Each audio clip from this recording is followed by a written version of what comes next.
ఆశీర్వదిస్తూ ఆరోగ్యం ఇస్తూ బలమిస్తూ దేవుని సంతోషాన్ని మన జీవితాల్లో విస్తరింపజేసిన దేవాది దేవునికి ప్రతి నిమిషము కృతజ్ఞతలుగా చెల్లించే వారిగా మనం ఉండేటప్పుడు దేవుడు అన్ని కార్యాలు మన జీవితాలకు కావాల్సిన ప్రతిదాన్ని సమకూరుస్తారు. దేవుడికి మహిమ కలిగిందాక.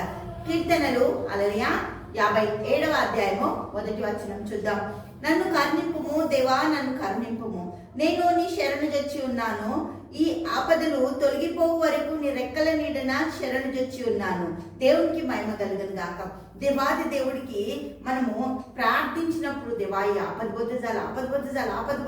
ప్రతిసారి ఆపద వచ్చినప్పుడు దేవుడి దగ్గర అదే మొరపెడతాం.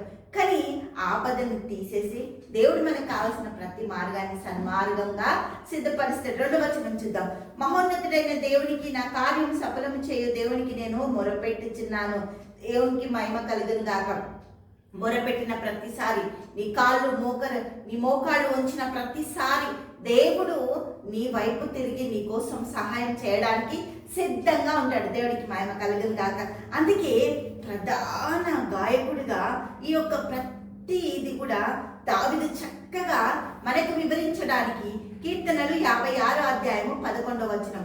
నేను దేవుని యందు నమ్మిక ఉంచున్నాను, నేను భయపడను, నరులు నన్నేమి చేయగలరు. దేవుడికి స్తోత్రం. ఎవ్వరు ఏమి చేయడానికి అలవాటు చేయడానికి దయచేసి మనల్ని కరుణించి ఆశీర్వదించి ఆరోగ్యం ఇచ్చి ఆశీర్వాదాలకి కారకులుగా పిలుచుకున్నంట. మనము ఈ పరిశుద్ధ గ్రంథాన్ని మన చేతిలో పెట్టింది కాబట్టి మనము ధన్యులము. దేవుడికి స్తోత్రం.